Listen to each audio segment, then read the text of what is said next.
And if I added Mr. Blair to the podcast, that'd be great. But we are back, episode 66. Gary Guinn, as he likes to be called, Gwen Stefani, as he told me in the pre-show. So we got him on the show. Thank you all for joining us tonight. This is, as I mentioned, the Throwin Sliders podcast, part of Scrubbin' Tires Media, the #1 racing podcast in the state of Colorado. Thank you all for making that be the case. I'm Brandon Hall, and to my right is the driver of the number 32 ASCS sprint car, Mr. Blair Cooper. And tonight, this episode is brought to you by Hoosier of the Rockies, Sam and Mark Hamilton of Hamilton Motorsports, and obviously the support that they give to the podcast, but more importantly, the local racers each and every single week at the tracks, showing up with basically everything you can want from a race car. You could damn near build one with everything that they have in the trailer. So appreciate you guys. Hoosier of the Rockies, if you haven't done so already, go check them out online, stop by their store, and definitely check them out the next time you're at the track. So without further ado, we'll play the ad and get Mr. Gary Guinn in the show. If you're serious about performance, whether that's on the track or off-road, you already know having the right components and having them readily available is crucial. And that's exactly where Hoosier of the Rockies comes in. They are the official Hoosier tire dealer of Colorado, which makes it incredibly convenient for local racers to get the tires and supplies they need without the hassle of waiting or traveling out of state. What really sets them apart, though, is that they're not just your typical brick and mortar shop. They're right there in the action, trackside supporting racers when it counts most. Whether you need fresh tires between sessions or race weekends, fuel to keep you running, or critical components like radius rods, rod ends, wheels, and more, they've got you covered right then and there. Don't have what you're looking for? No problem. They can also order you and your team just about anything they stock in various sizes, colors, and specifications. Just let them know. That kind of support can make or break a race weekend, and it's why so many drivers trust them when it matters most. On top of that, Mark and Samantha Hamilton of Hamilton Motorsports bring real experience and passion to everything they do. They understand the demands of racing because they live it, and they're always ready with the right recommendations to keep you performing at your best. They race, you race, so let's race together. If you're looking to stay competitive and fully supported on or off the track, check out Hoosier of the Rockies and see why racers across the region rely on them. Call 303-632-6360. Visit them on Facebook, Hamilton Motorsports Racing, or stopping by locally in Arvada, Colorado. Hoosier of the Rockies and Hamilton Motorsports, a proud partner of Scrubbin' Tires Media and the Throwin Sliders podcast. All right, and there he is, Mr. Gary Guinn. Welcome to the show, buddy. Hello, how are you guys today? Doing well, man. Doing well. Long time no see. It's been half a month already since we last saw you, which is crazy. I know, right? Doesn't seem like it was that long ago, though. No. It's the racing season for you. So anyway, obviously for the folks that do not know, you are the promoter of the 360 Wing Desert Series, primarily based in New Mexico, Arizona. You were up in El Paso County for that doubleheader 2 weeks ago, as I just mentioned. I guess we'll get into that, but Blair and I, the podcast following Blair's win that Friday night, really gave you guys kudos from top to bottom on the show that you guys run, and the staff you have, and everything from top to bottom. It was really good, and obviously got to meet you and your wife. So yeah, now you're on the show. Funny how that works, but we'll get right into it. You obviously, in the pre-show and talking with you during tech after Blair's win, have an interesting career in racing and how you got to where you are today. So yeah, we want to get right into it. So how did you become involved in racing? Obviously you have a racing career still, but take us back from day one. So yeah, day one, let's see. I think I went to my first dirt track. I was probably 4 months old. So my dad in high school, back up in the 1960s, there was a racetrack that opened up just north of where my grandparents lived at, right? And it was like maybe 4 or 5 miles from the house. So they went over there, started building race cars, started racing in the 60s. For the last 5 years that track was open, my family with aunts and uncles and stuff were promoting the racetrack. When that closed down in 70, I believe 70 or 71, that finally ended. And then they all started coming up to Albuquerque or down to Albuquerque to race. And from there, my dad grew up around his uncles racing, and of course knew his mom and dad had raced. My dad started helping out a friend because my dad didn't like driving them. He liked working on them, liked building them, but he didn't like to drive them. So he was helping a friend of his in high school. And at 4 months old, my mom went to work and my dad said, well, he's coming to the races with me. And then that got me hooked on racing. From that point on, I wanted to drive. And at 14, I bought a car. By 16 or 17, I think I finally got to race it. And I did okay, not great, but I tore up a lot of stuff in the beginning and then had to learn why we do the things that we do with air pressures or shocks or tires. And then from there, I started actually doing pretty decent and won a few hobby stock races and finished third in points and said, I think it's time I move up. So we bought a B mod, started running a X mod at the time is what they called them down here. But basically a B mod. Barry will be happy if he's watching. Barry loves the mods. Yeah. So I raced that for a while. And that was really rough back then. You're talking, let's see, 12, 13, 14, that time frame. I had the car for 4 years. I think I finished 4 main events. Between just bad luck, parts breaking, whatever. It made it where I almost didn't want to race anymore. And then started helping a buddy of mine at his races. He was racing a non-wing sprint car. And then drove a stock car for him at one time and then went back into, bought a mini sprint, started driving mini sprints, thought that was pretty fun. Realized, hell, other than the price of the motor, everything else costs the same as a big car. So why don't I just buy a big car? So I started Buckley non-wing racing with a Buckley car. I sucked, absolutely terrible. Non-wing and me I don't know how to do it. So I ended up, my house burned down in 2019. And then I won 2 cars in 2 separate raffles. And a buddy of mine out of Gallup with Auto City used car sales happened to have a sprint car motor. We put it in and I went wing racing with the help of Jerry Mosier and Jason Tanner. And I loved it. So after that, me and Jesse Baker during COVID, me and him were talking about, man, if we had our own series and we could do, money wasn't an option, how would we do it? What would we do? Different than ASCS Southwest was doing. And we came up with a really good idea. And Jesse said, yeah, we'll never find anyone to run it. So I called Chad Tensky, who was running Aztec Speedway at the time. And he said, yeah, I'll do it. So he did it for about a year. Halfway through, he said, man, you guys are taking this shit too serious. So if this is as serious as you guys are going to be, I'm going to go have fun with my friends racing go-karts in my backyard again. I won't run the series another year. And I said, well, hell, man, this thing's got to be serious. So I parked my sprint car and I started helping out with Chad. And what year was this? That was in 2021. 2021. Okay. Yeah. And then 2022, I ran it, basically me and my wife and family friends, and we ran it for 2022.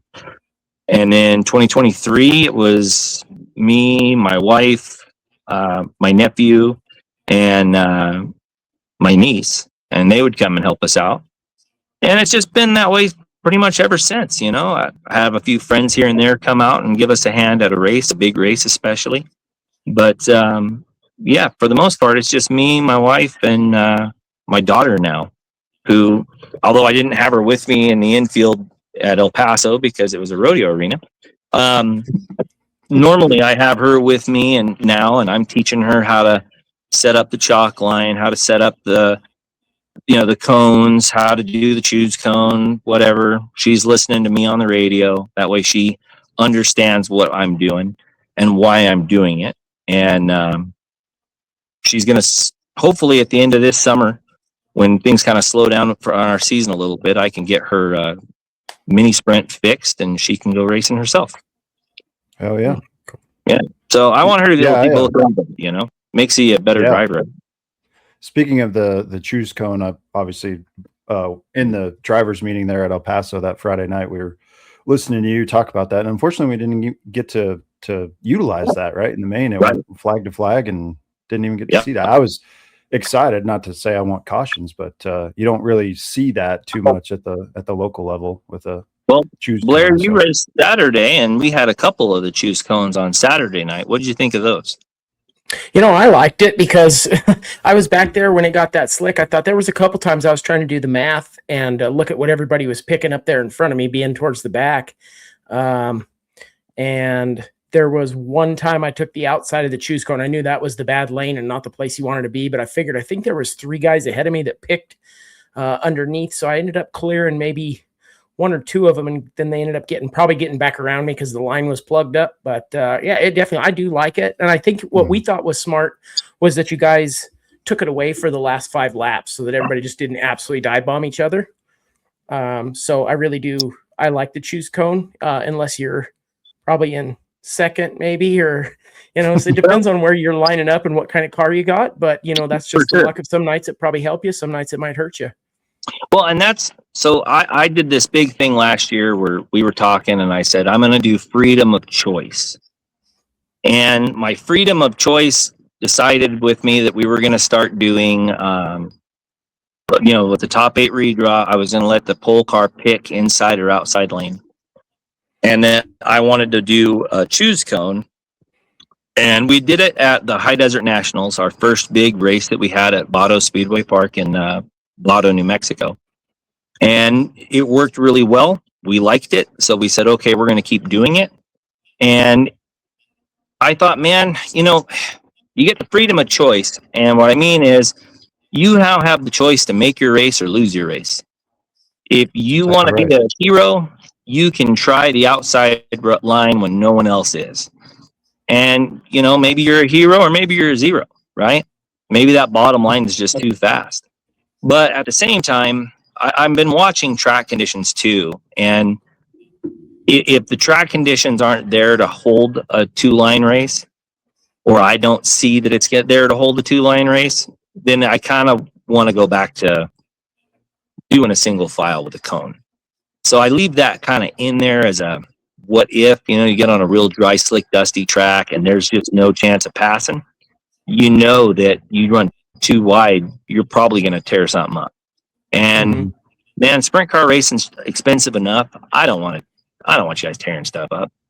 But that freedom of choice also came around because we were talking about it and with drivers, and we've been doing it for a year, about what do you think about bringing in another tire instead of just being on Hoosiers. At first we were with Power Eye. So Power Eye, much like ASCS, wants you to remain on a Hoosier tire. So we remained on that Hoosier tire. And Power Eye and me had a real good thing going, I thought. For the time I was there and what we had going, it helped us with a legitimacy from birth. So that helped a lot. And then, I had people, sponsors even, and some drivers who were like, oh, we'll see how this season goes without Power Eye.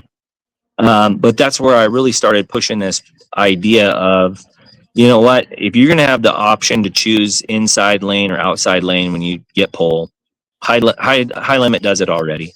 So what's different there, right?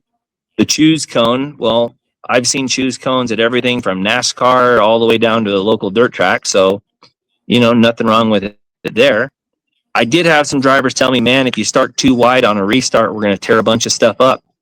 And I said, well, tell me why you can make the first 12 laps work, but you can't make the last 12 laps work, because y'all didn't tear anything up until lap 12 and you started side by side. So if I restart you side by side, as long as there's a groove on the top and a groove on the bottom, you should be okay and be able to do another 12 laps.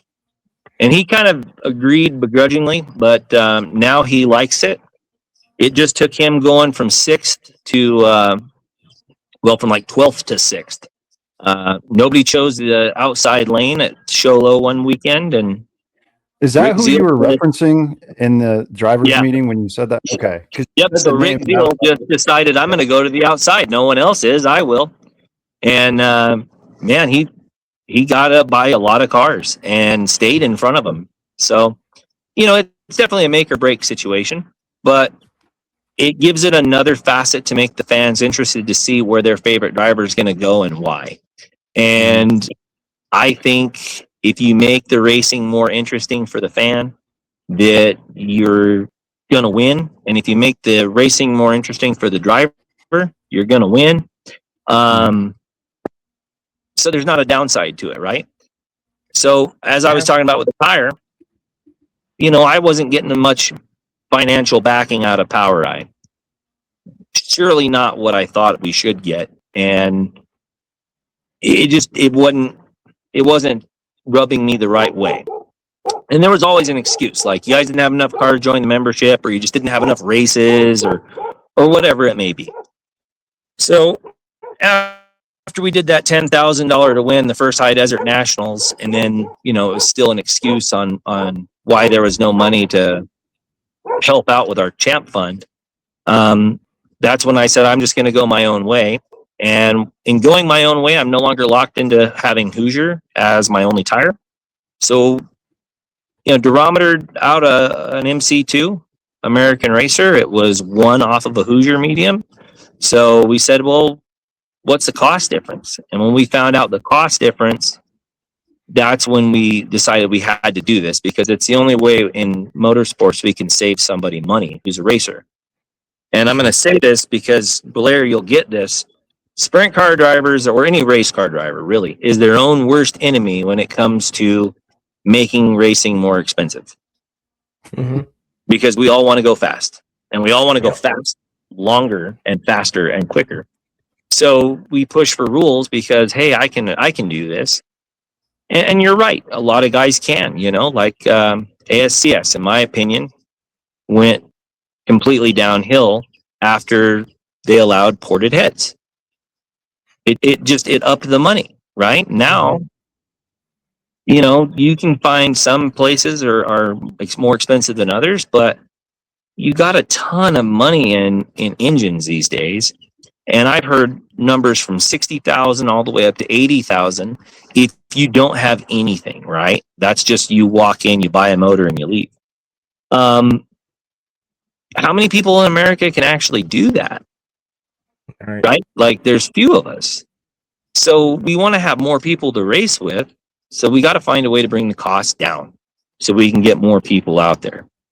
So, I've thrown around, we've had other heads allowed in this series before, and nobody showed up with them. So it's kind of proved to me that most everybody has ASCS style heads.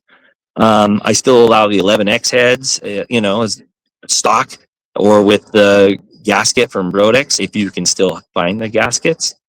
I want people to be able to come out and race and have fun and be responsible and respectful of each other. We all get it. It's expensive. We shouldn't be tearing each other up for 11th, 12th place. So, I've kind of structured the pay field so it doesn't really behoove you too much to move up in the back 10, as far as you're not going to tear each other up for a position, because the positions are so tightly paid to basically be the same in the back 10. Moving up from that, though, I want to see you guys race, but I'm still not going to pay you enough to destroy your car and go get another one. You know what I mean? So I have a question on that, Gary. So taking over the 360 Wing Desert Series, how much say do you have as it relates to rules, to performance, or the cars? How much is it all you? Do you get to say what goes, or do you have some overhead that's kind of guiding you, if you will? I have no one over me. I'll put it that way. Must be nice. Yeah. So this year, we got a new sponsor with Gertie Engines. So now we're the Gertie Engines Wing Desert Series, and on our stuff, right? But he's helped me out tremendously. And what I mean by that is I started talking to him about rules. So we wanted to bring in, we had someone call us, another motor engine builder, and he said, hey, I want to build this LS sprint car motor. And I was very leery of it because I'd already heard of another LS motor that people wanted to start putting in sprint cars. But that one still had electronic fuel injection, electronic timing. You could plug a computer into it and tune it however you really wanted. And even though they said, oh, well, you can't do that, there's always a way, and someone will always find a way, right? So I wasn't real happy with that idea. And then these guys said, no, it's a mechanically fuel injected sprint car motor, LS. So we talked about it, and we talked about it, and we talked about it. And a lot of guys kind of got mad when I brought it up, because they're like, well, depending on what block you use, that could be over cubic inch. Sure, it could be. But are you really going to be afraid of a stock block, stock crank, stock rod, stock head LS motor with your $75,000, bad to the bone ASCS motor? And they said, well, it's just, it's not a horsepower deal. I get that. It's not a horsepower deal. But eventually, we've already seen that steel blocks have kind of gone the way of the dodo. They're not making a lot of steel blocks anymore for the small block Chevy stuff, right? You can get aluminum now. And of course, everyone's all into the aluminum block. I think it was another mistake that went wrong with ASCS on allowing the aluminum block. But that's my opinion, right? Because it just didn't need to be there. Everyone else already had steel blocks. And what we needed to do was keep the manufacturers making the steel blocks, because now they're getting almost impossible to find. So, it's really becoming one of those issues. And it's just the things that I see in racing that don't make sense. And I wanted to try a way to try to make it right and do what was right for both the track and the racer. And I feel like we've done really good at trying to do that with every facility we visit, with every track we go to.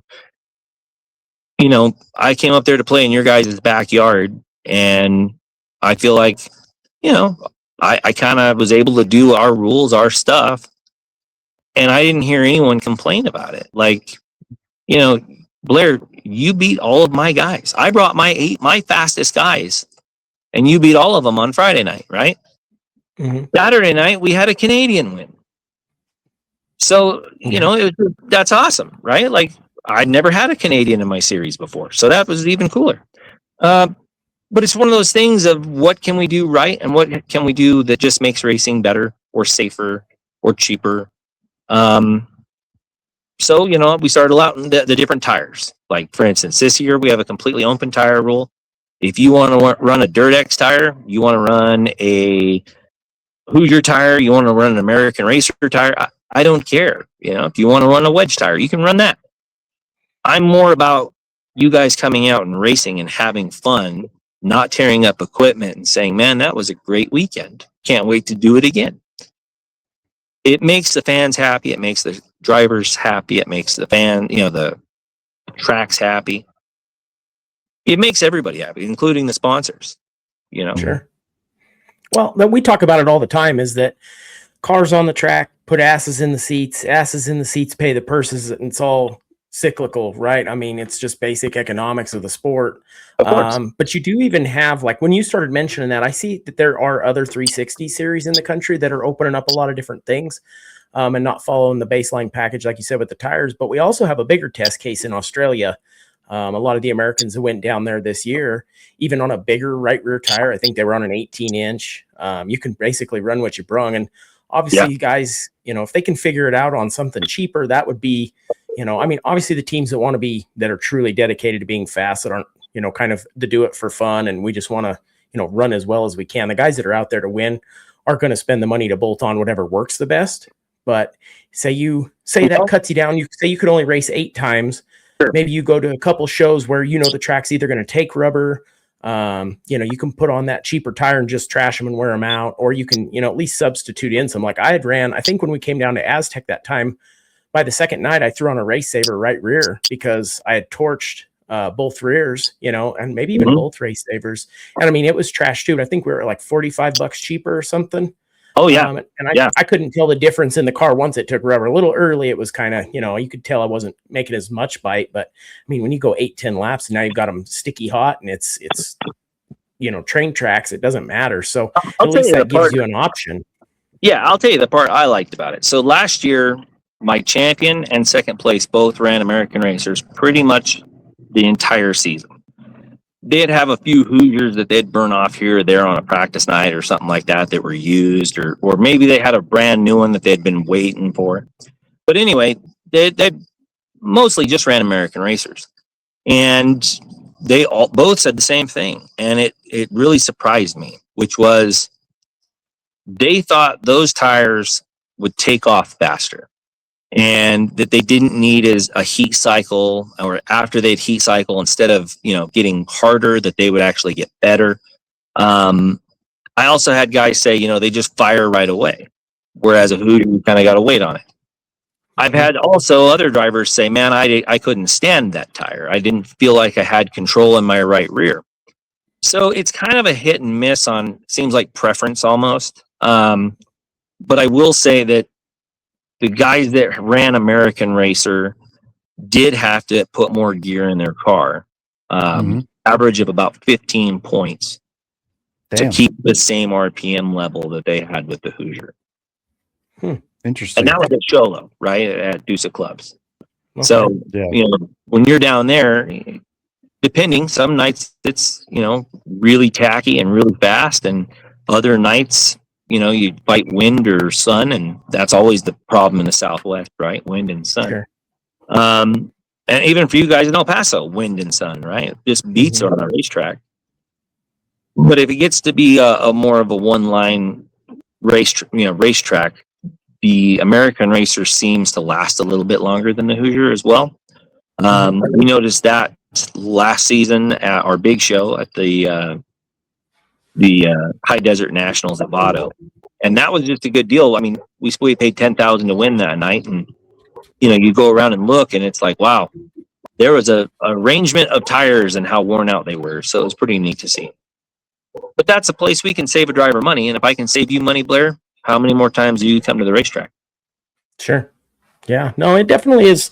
It is a complicated thing too, because it's like you do start to develop notes, and I would be a little nervous to travel 12 hours or something on something I've never raced. But even if you could do a shakedown and test, and not that we'd have any notes for any of those places, so I guess there's really nothing to lose. You kind of just adapt to what you have. But yeah, it's definitely something that I think guys are going to have to start getting creative, because even though we had a pretty good show there, 16 cars for like a 3 series combined deal. And granted, it's Calhan, so small racetrack guys kind of know what they're going to get when they get there, that have been from the north more so than you guys. But, it makes it tough. So it is pretty. And out of all the races we've had in 6 years, 16 cars is our second to lowest car count we've ever had. Damn, that's impressive. I have to detour you here, Gary. We can't. These guys are out of control. We have to just take a quick detour and talk about. You got to tell us about this bang bus. Yeah, we've had like 20 comments. All right, so when me and my wife started doing this, and our family friends, we were going, and we were buying the hotel rooms, right? We would stay in the hotel rooms. I would pull the merchandise trailer with my pickup. We'd park it. We'd set it up. Keep it all locked up and hope nothing happened to it, right? So 2 years ago, I said, man, that's just too expensive. And I said, man, I got to be able to find a way to do this better. Well, for a while, I sold buses, transit buses in the state of New Mexico, like state contract stuff. We had taken this bus in on trade, and I think we got it for like $500 is what we gave them for trade. And I said, hey, I'll give you guys $1,250 for this bus. So everyone wins, right? The sales guy gets to make a commission. You guys get to make more money on this thing than you bought it for. There's profit everywhere. I get what I want, cheap. Is there a photo of this? We can pull it up anywhere. I don't know. There might be one on my wife's Facebook page. I'm on it. Yeah. Go ahead, Brandon. So anyway, I bought this 45-foot Starcraft bus that Highlands University in New Mexico used to travel their like rugby and soccer team, right? And I ripped all the seats out of it, and I turned 2 around and put in a table and built my own dinette set right behind the driver's seat. Me and the wife went down to Home Depot, picked out some cabinets, and bought a table, like a countertop thing, and put it on. And I took a sink out of like what you'd put in a garage that I got like at a yard sale or something, and mounted that in there so that way my wife could take the handle and wash her hair at least. And then we put a toilet and a little bathroom behind that, and then the other side is just bunk beds. And then there's a queen bed for me and my wife in the very back. So Does it spin? no, it doesn't spin. Doesn't spin. Turntable? No turntables or anything like that. I did finally put curtains up between all of the bunks, so that way, like, you Good have idea. a little bit of privacy. I don't really have a lot. I have a little bit, but my slot between like the bathroom and the bunk bed is pretty small, so we have a little bit of privacy there, but not a whole lot.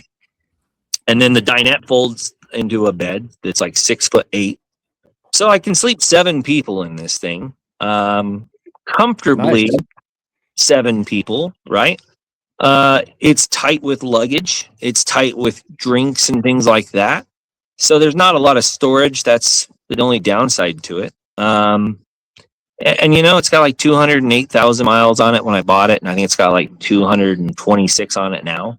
So it doesn't have a lot of miles. It was cheap. I think I built it for less than $5,000. Really?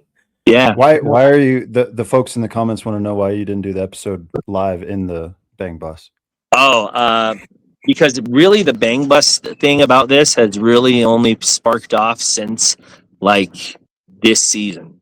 I found out about this at the first race this season down in Vado, and that's when I was made aware of the Bang Bus. And then from there, El Paso came. And that's when Aiden Saunders was like, I got to take a tour of this thing. So we took him in. I was just going to ask, was it at El Paso? I didn't see it. But. Yeah, I had it parked on the back fence line, like the north fence line, right behind the building there, by Gossett's dad, actually. I got you. Oh, I drove right by it then. Yeah. Damn it. It's just a big white bus that says New Mexico on it still, but the Not plan state penitentiary or anything? No. The plan is I was going to scrape all the New Mexico off of there, and then we were going to put 360 Desert Wing Series down it with our logo.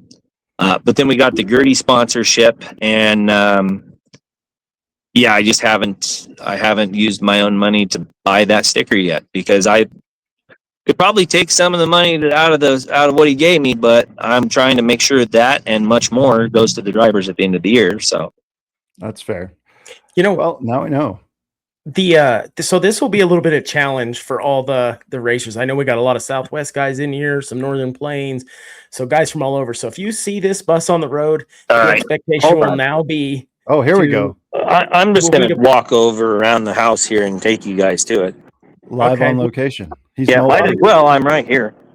While you're doing this, so if you guys see this Bang Bus out on the road with Gary and his wife in it, the objective is now to put an upside down pineapple sticker on that thing, so we can see if when they put it in the Walmart parking lot, if they get some knocks on that door.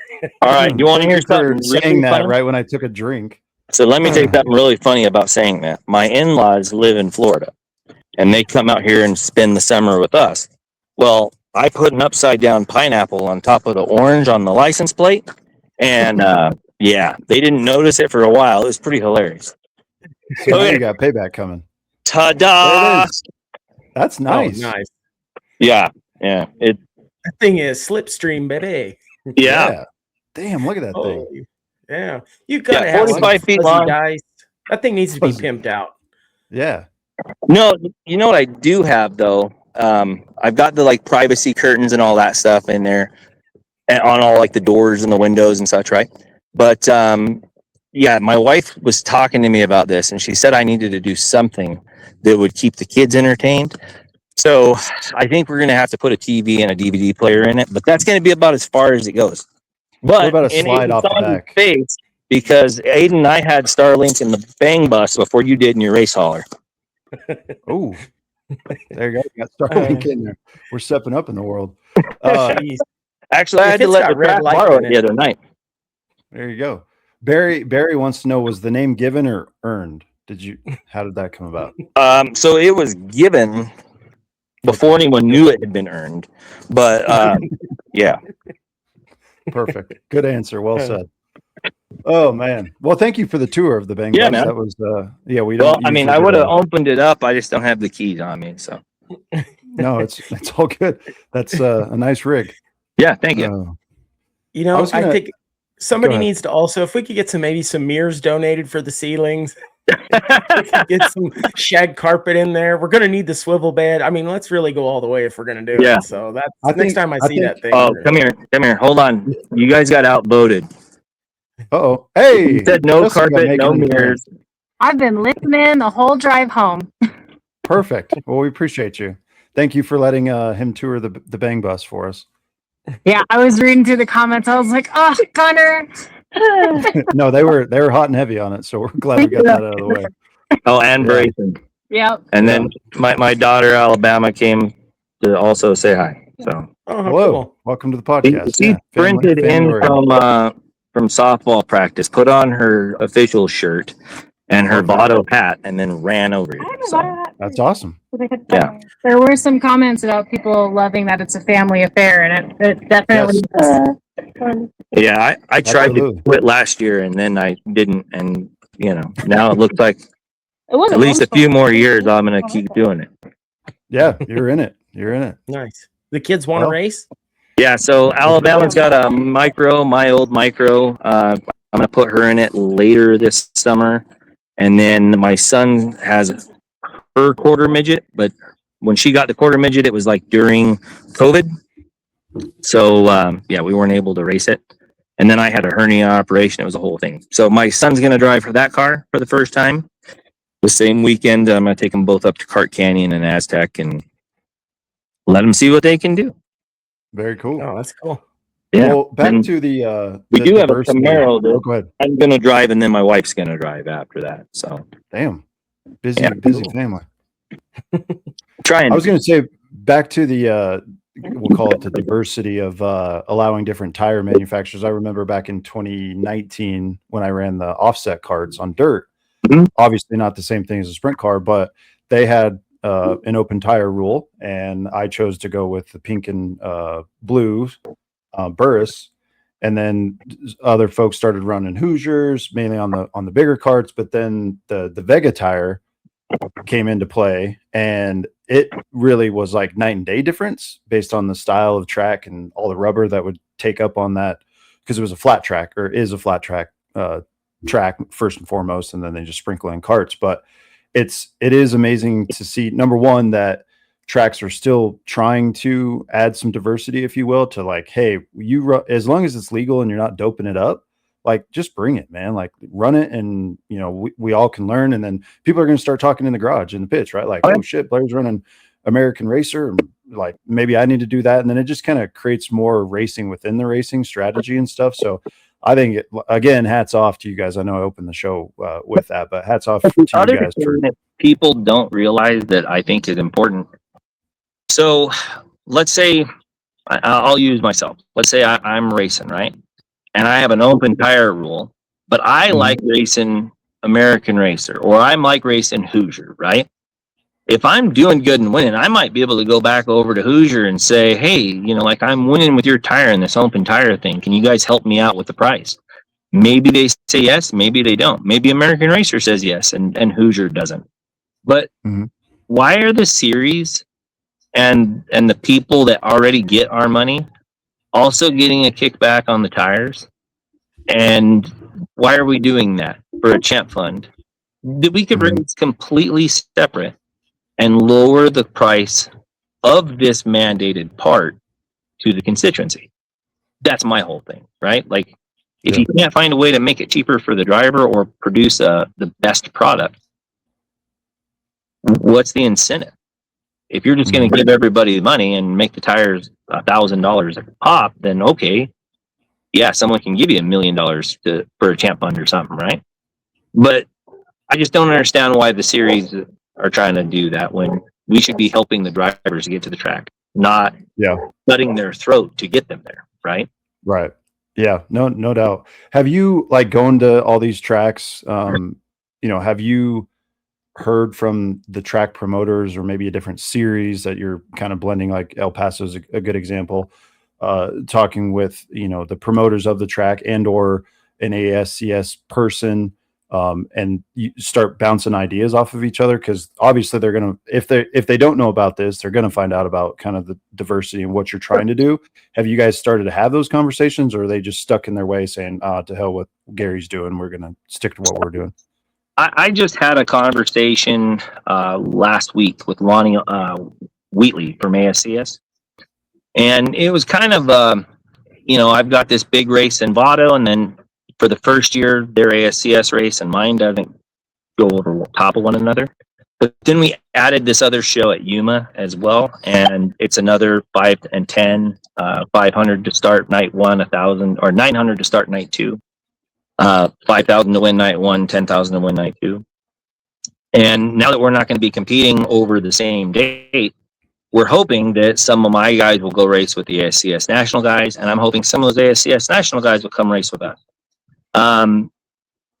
As far as doing the rule stuff, they have sponsors and higher ups to answer to, and I don't. Sure. So I was just like, hey, you guys are already legal to come race with me. I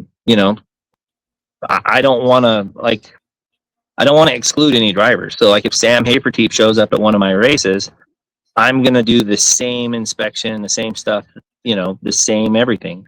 And I'm going to hold my rules to account. And I'll be the first to tell you, I made Rico Abreu really, really mad. And I didn't mean to. It was just, that's the way my rules were written, right? If you brought out the caution, you fall to the tail, regardless of what it was. He hit the wall. I and everyone else thought for sure he's going over. He saved it. And I didn't have a blend rule. Well, I learned. Now I have a blend rule. So if that happens, we're going to blend you in wherever it was, and we're going to go back to racing, right? I've learned, and every time I learn, I talk to drivers. So if a track or driver or anyone else says, hey, I think this is something we should look at changing, I start considering and I start asking around. And I've got drivers that have been racing sprint cars since before I was born, that I go and ask ideas off of. And, hey, have you ever seen this? Or how did this work before we all feedback? Yeah. Mm-hmm. And that way we can make something better. And that's the whole goal, right? Make sprint cars great again. My hat's in there. And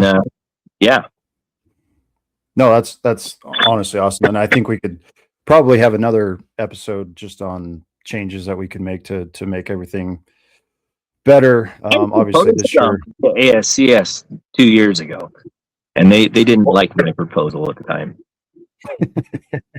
Well, if car counts continue to be what they are, or even worse, decline, then I think all the promoters are going to probably have to have some sort of meeting or alliance to say, hey, what's, Gary, what's working for you down there, and vice versa up in the north and east, west, all over the place. But yeah, I think, Blair and I hammer on it probably at least every episode at some spot or time in the episode, looking back on it. But collectively, we have to do something to keep not just sprint cars, but racing alive. And it really is, not to geek out here, but it is refreshing to hear there are people that are in a position, if you will, such as yours and your wife's, to take it and say, hey, we're more driver centric, and I'm a driver myself, and here's how we think we can help people, instead of these promoters that are just, this is how we're doing it, this is how we've done it for 25 years, and if you don't like it, then don't show up, because that's at the end of the day not going to help anybody.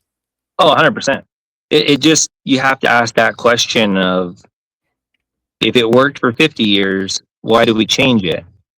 Well, do we change it to make more drivers? Do we change it to make more money? Or do we change it because someone's willing to put money into our pocket to change it? Mm-hmm. And unfortunately, racing has always kind of been that, if you got to have the money to make the money, you know what I mean?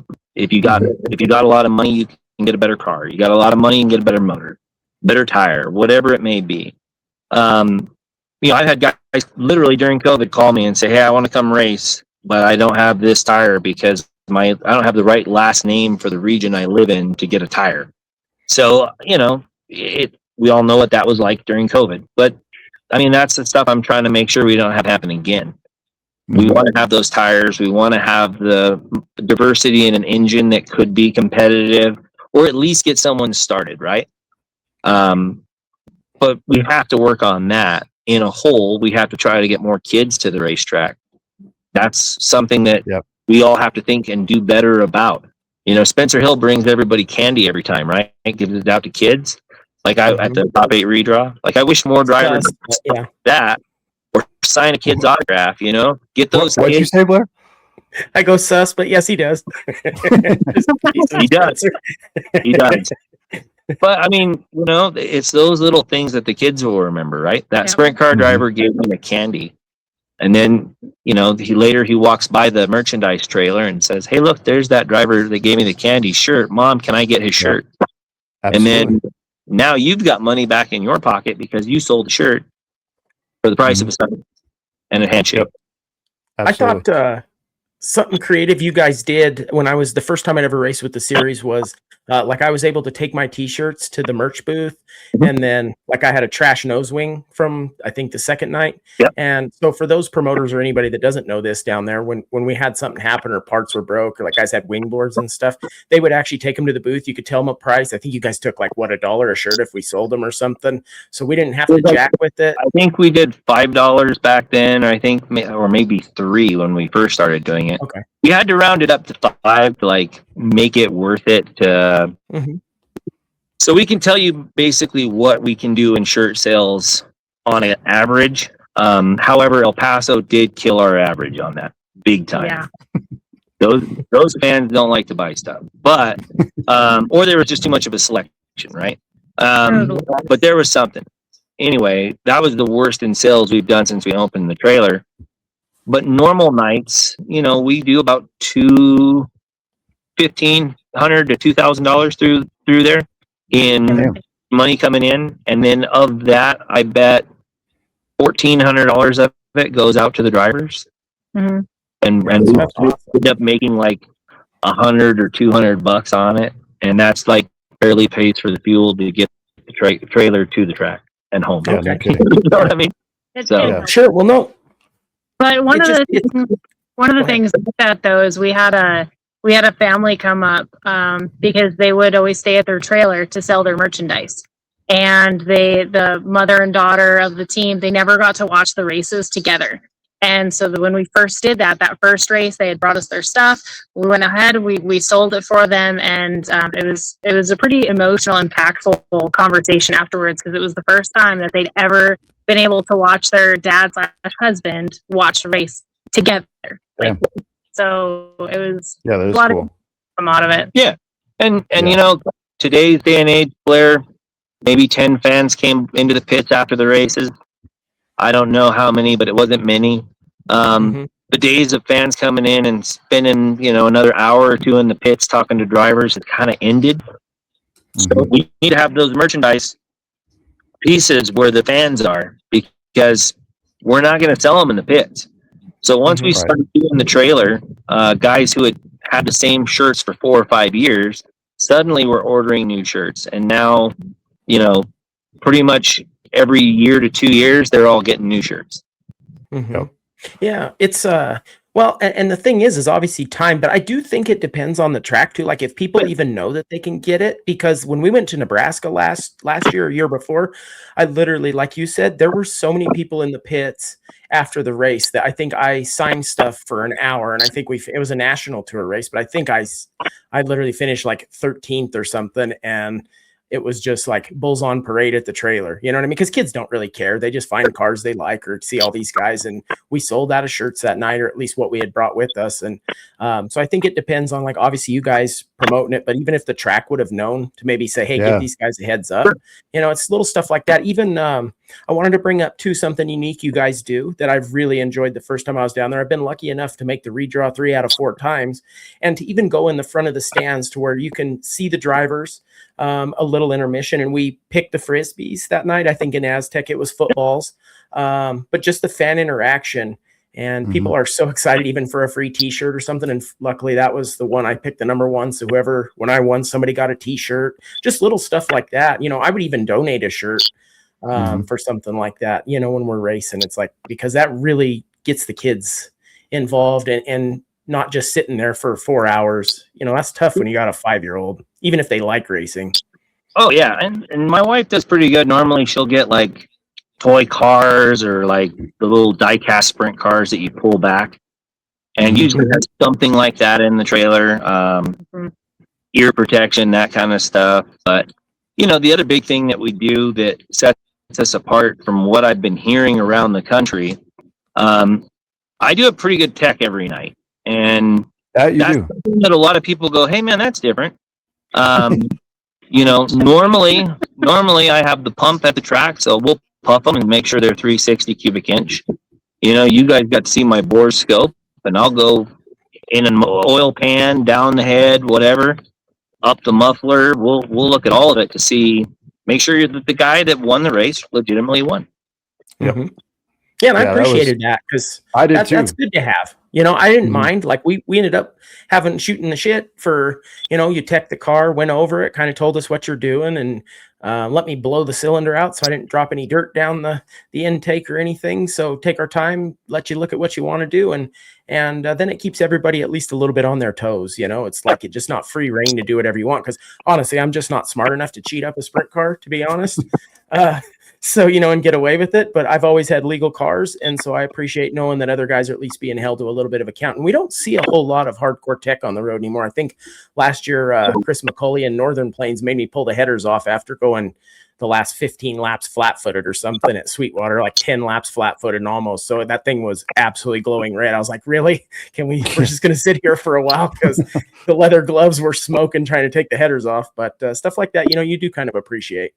Yeah, and I try to make sure you guys have the time to let the motor cool off enough that, not that it puffs different, but at least that you're not melting your gloves trying to take the stuff off, right? Because I've, as a driver, I know how bad that sucks. As a mechanic, I know how bad that sucks. And I don't want someone in that position. So, yeah. Well, and I think to Jesse Baker's comment there, I can put it on the screen if I can find my mouse. Are any of the Colorado guys going to come run with us at the Sholo show? And we were talking about that in tech with you. And I think collectively speaking, I think I speak for everybody that was at El Paso those 2 nights or listening to the show now. I think what you all do is obviously spreading, right, in a good way. And I think a lot of people from this region are going to start coming to run with you guys because of the intricacies, right, that you guys do. We might not get tech here. We might do the intermission stuff or have the trailer or just be it's all that, like I said earlier, it's been the same thing for year over year over year. And people, I think collectively, obviously I don't run a sprint car, but being around Blair enough and watching it and seeing it, they're kind of ready for something different. So my hope, and obviously one of the reasons of having you and your wife come on the show, is to showcase what you guys do and to spread the word, right? Like it's not like this everywhere, right? And I'm not just talking shit on Colorado racing, but we're advocates that we want to make it better here. And here's a prime example of how, by some of the things you're doing. So to answer your question, Jesse, yes, I think some of the Colorado drivers will be headed southwest. Well, I hope you all come down, not just for the July 9th and 10th show at Sholo, but we're also going to be in Cortez and later in July. We usually try to stick to 1 2-day show a month. That way anyone and everyone with a sprint car has the ability to make it to the racetrack. But had to reschedule our April show to July. So with that being said, I hope you guys come down for that one as well. And then November, we've got a great year at the end off the year. We've got our High Desert Nationals at Toronto Speedway Park. And then right after that, we go to Casa Grande at Avanti Raceway Park. We race there a week off. And then we go to Yuma. And Yuma is going to be our last big show. It'll be the Copper State Nationals. And that will, just like the High Desert Nationals, will pay $5,000 to win, $500 to start, $10,000 to win, $900 to start. And we do $200 for B main non-bowl. You might have to move in. We're losing you a little bit. It sounds like the wind's picking up there. Yeah. I clicked a button on my end, but yeah, it might not hurt to go back inside. So I was saying that at the very end there, both the High Desert Nationals and the Copper State Nationals are $5,000 to win, $500 to start. and then $200 for those 2 races for B main non-quals. And normally ours are 150, but yeah, 200 for those nights. Yeah, that's awesome. Well, buddy, we don't want to take too much more of your time, and I know we didn't even scratch the surface of everything you guys got going on, but anytime like you guys need someone, let us know. Yeah. Well, I was just going to say you have a bunch of people that help make it go round, and I definitely want to give you the opportunity to thank those folks and shout them out, because I know it's thank you. a big effort.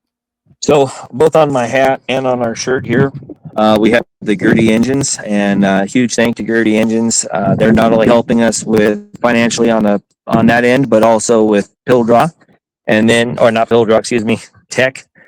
Pill draw has been the same the whole time, other than now we're qualifying. I forgot to mention that earlier. Big thank you to Mesilla Valley Transportation. Royal has helped us so much with getting this thing started and keeping it running, and Halburn Truck and Equipment. They usually sponsor and are the sponsor of our redraw at intermission, and then of course we own G10 Promotions, which is the trailer, and big help. Thanks to my favorite nonprofit, Impact Outdoors New Mexico, that takes veterans on once in a lifetime hunts, as well as to educational events with children, as well as fishing events with children. I'm actually going fishing with them tomorrow. Cocopah Speedway, Deuce Club, Thunder Speedway, Avanti Speedway, El Paso County Raceway, Cortez Fairgrounds Speedway. Thank you guys all, because without those people and those promoters, there's no way that we could have kept this thing going for this long and have these. But also thanks to those teams, the drivers, the fans, for coming out and helping us out. Yeah, absolutely. Well, again, man, appreciate you and your wife and everything you guys do for the sport, and hopefully we can learn some things and get you guys back up here and start coming down your way to partake in some of your events. So yeah, appreciate the time tonight, buddy, and we'll certainly keep in touch with you. Yeah. All right, man. Thank you.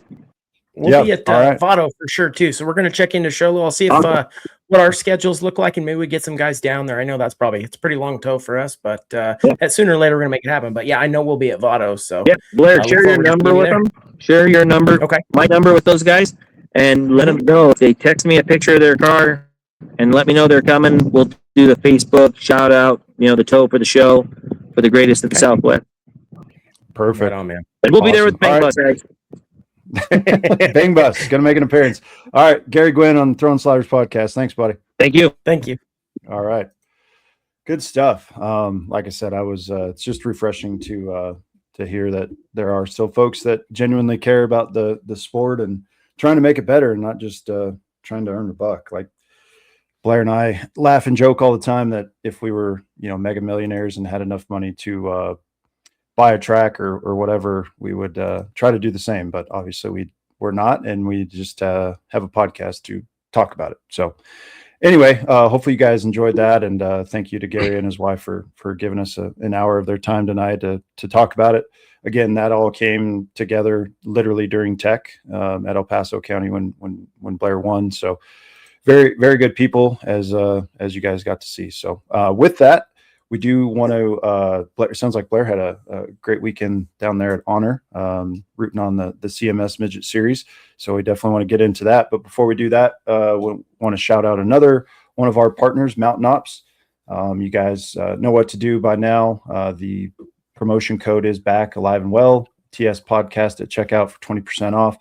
I will give Blair a shout out there, because every time I say this, he raises the Mountain Ops Cup, and that makes me think that is literally advertisement at his best. You can't script that. So I'm a professional. Thank you, Blair. He is a professional. So, and Mountain Ops, it's a good segue. They are professionals. So for anything you needed, outdoor related, hunting, fishing, outdoors, just being fit, supplements, all that stuff, please go check them out. I've got people hooked on the horchata flavored hydrate as of late. I will say I went fly fishing this weekend, as some of you guys saw on the post from yesterday, I think it was. Do not drink that after it's been sitting in a truck for a couple hours and not iced, because horchata warm is not a good concept, which is weird because infants drink warm milk when they're little, but do not recommend it hot, but definitely cold. So anyway, play the Mountain Ops ad, check them out. We appreciate your support and their support, And Blair's going to give us a recap of the CMS midget at Honor Speedway.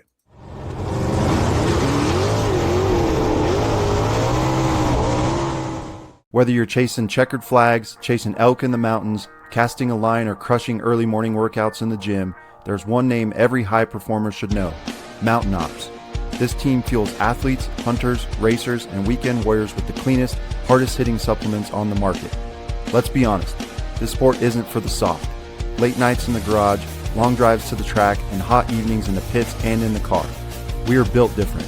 That's why we run on Mountain Ops. Their supplements hit hard, feel clean, and don't have all that junk you can't pronounce. From early mornings to late nights on race day, this is the stuff that keeps the crew moving and ready for the next lap. Want in? Head to mtnops.com, enter code TS Podcast at checkout, and get 20% off your order. That's right, enter code TSPODCAST at checkout for 20% off your order. You don't just want to show up, you want to win. Fuel like you mean it. Winners use Mountain Ops. Proud supporting partner of the Throwin Sliders podcast. Did want to, mention that, and Tara is not a fan of horchata, I'm finding out, so each their own. If you go to our stories, both on Instagram and Facebook, you will see a giveaway. I think it's good through next week sometime. For all you hunters out there, there are three opportunities, not three opportunities, but three bundles that you can win. One is for rifle, one is for muzzleloader, one is for archery. So all you hunters out there that also enjoy racing or are just watching this podcast by happenstance, hopefully not, but definitely go enter to win. It's free, and you get a lot if you win that. And I actually know a friend of ours that goes on the second hunt with us that has actually won that. I think it was about 3 years ago now. So there definitely is a chance. You just never know, and it's just an awesome promotion that Mountain Ops does.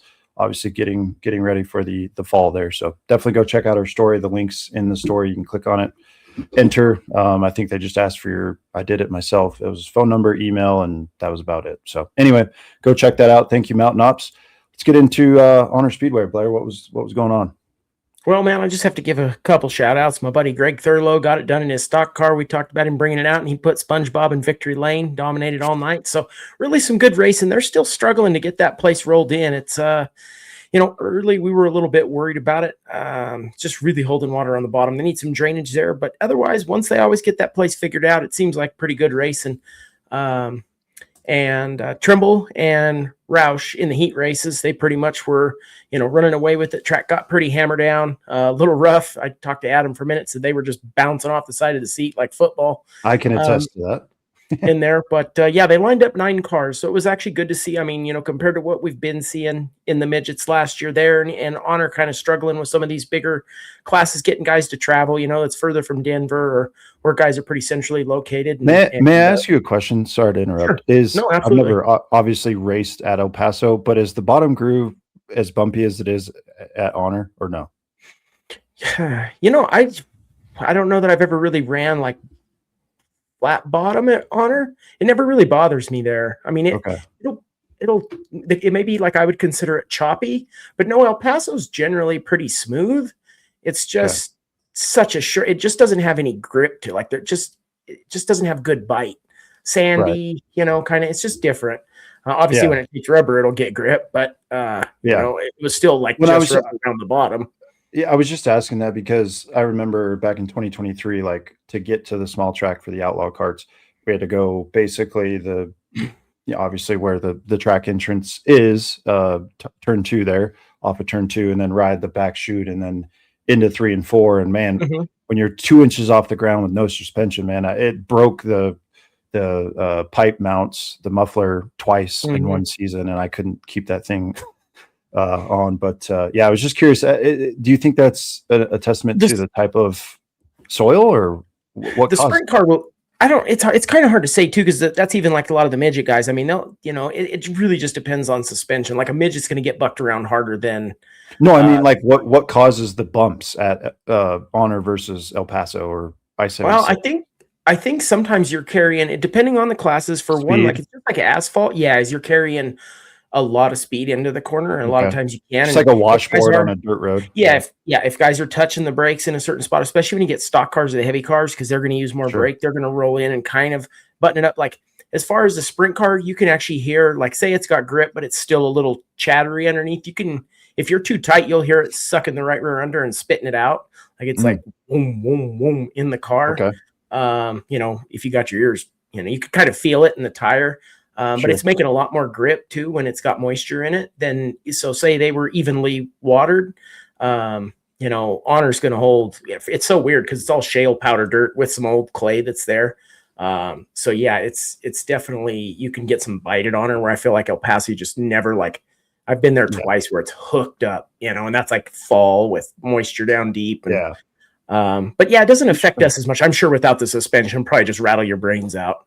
Not fun. Anyway, I just wanted to ask, continue on. I just wanted to ask. No, so, you know, but the track changed a little bit. They ended up moving them to like third or fourth in the running order.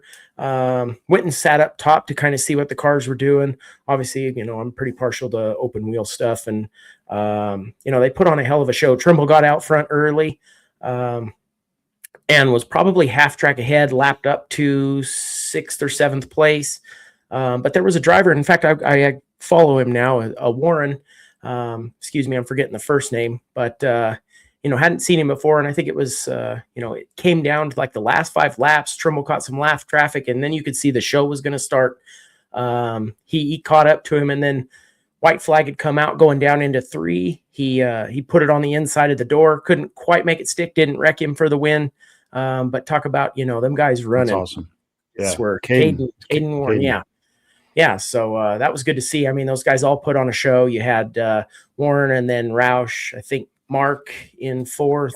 But anyway, they have the results posted. I reposted them, but just a good show all around and really fun to watch. So good to see. You know, I'm always an advocate for Honor Speedway. I think there's so much potential there. If they get some of the smaller stuff figured out, talk about a fun show to watch. So those guys were, it's funny too, when you see the smaller cars just absolutely look like they were screaming. Oh yeah, but pretty racy and good racing. Once they got to lap traffic, they went caution free and just put on a hell of a show. So that cool. Series just keeps getting better and better. But all around, pretty good racing. In the modifieds, we had a long red flag. A couple guys got together. Randy Ecker took the bad end of it. We posted the pictures on our page, and man, he absolutely hammered the wall. Yeah, that came back to a dead stop, and he told everybody, "Hey, save the tires," because that was about all that was left. And I think only one of those. So good to see him climb out of that race car and. Pretty fun all the way around. Saw some torn up stock cars and hobby stocks, but you know, just a normal good night of racing and a lot of fun out there. So I hope they keep getting some support and see some of these, you know, what you would call upper divisions, you know, maybe keep growing, and maybe we can get the Southwest Desert Series guys out there too at some point. So they're trying. Yeah, I think we have Gary's ears, so we could definitely make that happen. I need to get back down there, but man, it's a long drive back. Yeah, that's for everybody. It makes it hard. So we got a spare bedroom. We'll throw you in the house, and, you know. Yeah, I'll bring some protection being in Pueblo. Just kidding. Did want to shout out Gary Land. Happy birthday, young man. It's his birthday today. So he got a win on asphalt. That's right. 3 weeks ago. So. Yeah. A couple, I think 2. Yeah. Something like that. So forgot to mention that. But so looks like all around success for the CMS. What is that, their second timeout, third timeout this year? They went Garden City, El Paso, and then Honor. So they're hitting it pretty hard. And all those guys, you know, that's a good group of dudes. And I wanted very to talk talented to everybody too. Like if you step foot in that, like you better. Well, and nice cars. I mean, it is good to see because we know with midgets struggling, a lot of these, you know, guys are bringing out, but there's some nice cars there. And you know, shout out to we talked with. I was just going to say shout out to Samantha for posting that picture. I was like, damn, this shit looks like the Chili Bowl.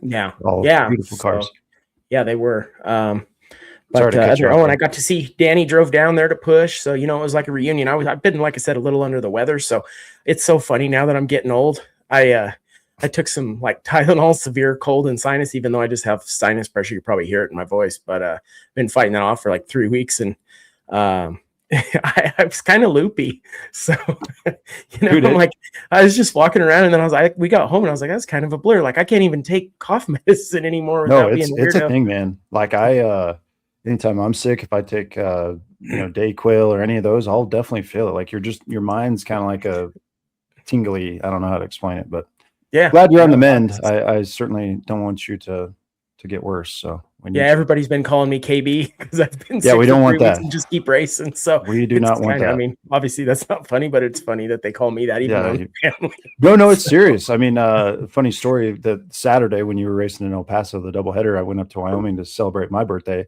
and we bought my nephews a slip inside, and my sister texted us and was like, "Hey, bring your swim trunks. Like, we're doing this." And I was like, "Did you just see what happened to Kyle Busch? I am not going outside if the ambient temperature is less than 60 degrees. My ass is not catching pneumonia. It's not worth it." But no, it's seriously, it's a serious thing. Like, if you're feeling under the weather and it doesn't get better, certainly. Yeah, it's just weird because I haven't felt like terrible, but that kind of nag it's been since before Holyoke, and it just keeps kind of like some days it's bad, some days it's not. So yeah, go take you a shot of methanol and you'll be all right. Just put my nose over the drum and clear it all. Yeah, and to Mark Ashcraft's comment, Jen Woods made her inaugural debut in a midget, part of Hamilton Motorsports, so that was cool to see. And she kept it in one piece from what I understand. So congrats, Jen. Yeah. Good to see. More people in the midgets, the better. So now we need to get Blair in there full time. Chili Bowl, let's go.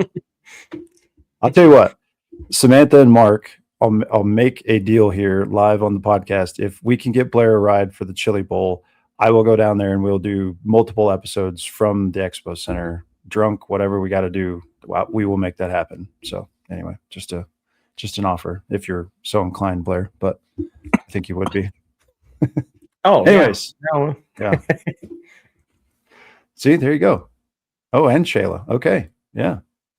Yeah. Ernst. Yep. Oh, she was in a midget? Yeah. They're both. Yeah. They got 2 girls in the series. Oh, so I didn't know that. Her and Jen. Yeah. So it looks like she's in points, but yeah. So always, just racers. Yeah. Well, looks like you're going to Chili Bowl, so we'll start getting logistics figured out. We'll find a ride. It's going to be, I'll probably be driving like the Colfax Comet, but hey, dude, that content is the best. So we'll park right next to him. See if he'll spot me a ride. Right. Yeah, exactly. You can get a little scooter like he's got too. We'll put a wrap on it, 32. I better start growing my ponytail now. Right. And next time I see Blaine Liu on it, that scooter better be fucking wrapped too. So that was the deal we made with him. So, all right. Well, that is a wrap for episode 66 here. We appreciate you guys tuning in. Had a great live audience and all the commentary in the comments. We greatly appreciate that. I will say it was hard to keep a straight face while interviewing Gary and watching all that. So I did my best with all the bang bus comments and everything else that was going on. So, but no, we appreciate that. Yeah. And I did not check the mailbag before the start of the podcast, but if you guys have not done that, please do that. Click on the link, drop us a line, whatever you want to say to us. We'll read it, we'll review it, and most likely play it on the next episode when we go live. So appreciate you guys. And is anybody racing this weekend? I am. Models. You are, yes. Yes. Yeah. And we got some guys coming from the Southwest tour. They're going to make a 17-hour tow. I saw Gunner in there. So where is Saunders it? And Sweetwater? It's in Sweetwater, Rock Springs, Wyoming. Yeah. Yep. Okay. So, meth capital of the world, baby. Let's go. Is it? It's probably close. Well, shit. I won't have to worry about being sick this weekend then. That's right. My heart's going to be humming in the car. Yeah, there's not a lot. I mean, I've only been there a couple of times. My sisters were heavy into swimming, and one of their meets was there. But I know the state penitentiary's up there, and it's not a lot. But I've heard they have a cool racetrack. It's kind of a cool place. Yeah, it's an awesome racetrack too. So it's kind of like Pueblo, right? So of course you'd like it. Just desert, kind of flat. Yeah. Well, that's not where I was going with that, but sure. Oh yeah. We'll pack a Glock. Yeah, of course. All right. Well, good luck to Blair and Tara. Is Tom coming with you? Oh yeah. Oh, gotta have him. Yeah. No, and it says Mark. They said El Paso County Raceway is running this weekend, so check the schedule there. Got the alma mater with the Lightning Sprint guys. Kirk says so. Probably be a pretty good show and go check it out. So other than that, we'll stay up to date on the local stuff and go from there. But yeah, come check us out, buy some merch in Sweetwater, and let's hope we can go fast. I ran 4th place last year and 2nd, so I do love that place. We'll see if we can get up to the front. There you go. Well, good luck to you, sir, and everybody else racing this weekend. Keep it rubber side down. Do not give us an opportunity to talk about how you did something stupid or flipped over anything like that, because we will. So just keep that in mind when you're in the main events this weekend. Hopefully you guys enjoyed that interview with Gary and his wife. We certainly appreciate their time tonight. But yeah, we'll post this one and go ahead and reshare, subscribe to our YouTube channel if you have not, and just keep the commentary coming. But with that, we'll be back again live next Monday, 7:30 p.m. Mountain. And until then, keep throwing those sliders. This was another production of Scrubbin' Tires Media. The Throwin Sliders podcast is hosted by Blair Cooper and Brandon Hall. Video and audio was created by Bryce Holcomb. Please like, share, and leave a 5-star review. And as always, keep throwing those sliders.